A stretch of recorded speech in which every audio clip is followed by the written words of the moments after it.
दोस्तों पिछले कुछ वर्षों से भारत और तुर्की के रिश्ते लगातार बिगड़ रहा है क्योंकि तुर्की भारत के खिलाफ जाकर कश्मीर मुद्दे में पाकिस्तान को सपोर्ट करता है और कई बार वैश्विक मंचों से कश्मीर को पाकिस्तान का हिस्सा भी बता चुका है।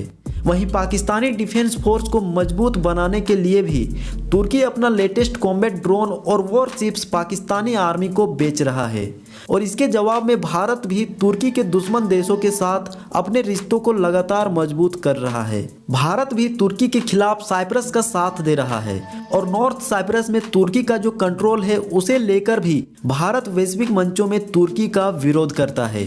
साथ ही तुर्की के कट्टर विरोधी देश ग्रीस के साथ भी भारत लगातार डिफेंस डील कर रहा है। वहीं इजराइल और फ्रांस जिनके साथ तुर्की का रिश्ता खराब है उनके साथ भी भारत डिफेंस रिलेशंस रखता है। एक तरफ जहां तुर्की अपने वेपन्स को भारत के दुश्मन देश पाकिस्तान को बेच रहा है तो वहीं भारत भी अपने हथियारों को जैसे कि मिसाइल्स, रॉकेट लॉन्चर्स और आर्टिलरीज तुर्की के दुश्मन देश ग्रीस और आर्मेनिया को बेच रहा है और एक दूसरे के दुश्मन देशों को हथियार बेचने को लेकर भी इन दोनों ही देशों के बीच मनमुटाव देखने को मिलता है। अब वैसे तो भारत और तुर्की एक दूसरे से काफ़ी दूर है, लेकिन भारत और पाकिस्तान के जंग में तुर्की पाकिस्तान का मदद कर सकता है और इसे लेकर तुर्की के प्रेसिडेंट रिसेप तैयब एर्दोगन ने भारत को चेतावनी भी दी थी और कहा था कि अगर ज़रूरत पड़ी तो पाकिस्तान के समर्थन में कश्मीर में अपने आर्मी तक भेज सकती है तुर्की। लेकिन आखिर तुर्की का मिलिट्री भारतीय मिलिट्री के सामने कितना देर टिकेगा, किसके पास ज़्यादा मिलिट्री इक्विपमेंट्स मौजूद है? 2024 के करंट डेटा के बेसिस पर चलिए एक कंपैरिजन करके देख लेते हैं। लेकिन उससे पहले आपसे एक आसान सा सवाल है, इसका सही आंसर आप हमें कमेंट में ज़रूर बताना। क्वेश्चन है पूरी दुनिया में कितने मुस्लिम देश मौजूद है? इसका राइट आंसर आप हमें कमेंट में ज़रूर बताना। तो चलिए कंपैरिजन शुरू करते हैं कुछ बेसिक फैक्ट्स के आधार पर, जिसमें हम सबसे पहले बात करेंगे टोटल ज्योग्राफिकल साइज यानी एरिया की। तो दोस्तों भारत का टोटल ज्योग्राफिकल साइज 32,87,000 वर्ग किलोमीटर है और इसके मुकाबले तुर्की का क्षेत्रफल केवल 7,83,000 वर्ग किलोमीटर है, जो भारत के मुकाबले लगभग 4 गुना छोटा है। जनसंख्या की बात करें तो भारत ने 2024 में चीन को पीछे छोड़ दिया है और यूनाइटेड नेशन के वर्ल्ड मीटर के अनुसार भारत की जनसंख्या 143 करोड़ से ज़्यादा हो चुका है, जबकि तुर्की की जनसंख्या केवल 8 करोड़ 62 लाख है।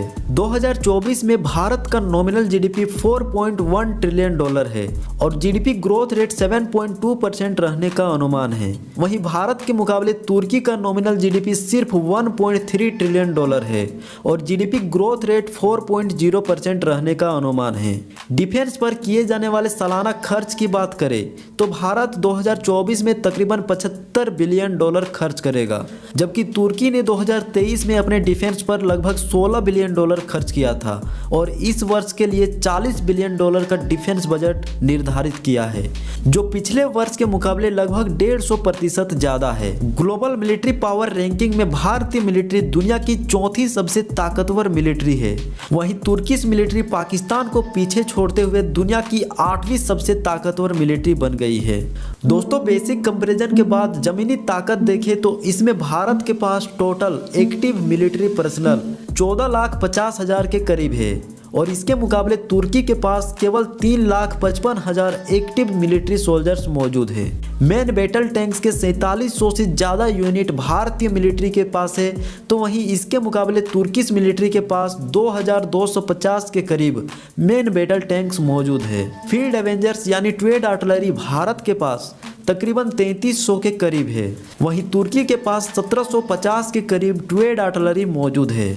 मल्टीपल रॉकेट लॉन्चर्स के 1100 से ज़्यादा यूनिट भारत के पास है, तो वहीं तुर्की के पास 500 के करीब मल्टीपल रॉकेट लॉन्चर्स मौजूद है। तो दोस्तों बेसिक कंपैरिजन और ज़मीनी ताकत में भारत तुर्की से लगभग हर चीज़ में आगे है, लेकिन हवाई ताकत में कौन आगे है चलिए देखते हैं। सबसे पहले बात करें एयरक्राफ्ट्स की, तो भारत के पास टोटल 2900 के करीब एयरक्राफ्ट्स मौजूद है, जबकि तुर्की के पास 1200 एयरक्राफ्ट्स मौजूद है। और अगर इनमें से फाइटर एयरक्राफ्ट्स की बात करें तो भारत के पास 606 फाइटर एयरक्राफ्ट्स मौजूद है और इसके मुकाबले तुर्की के पास 240 के करीब फाइटर एयरक्राफ्ट्स मौजूद है।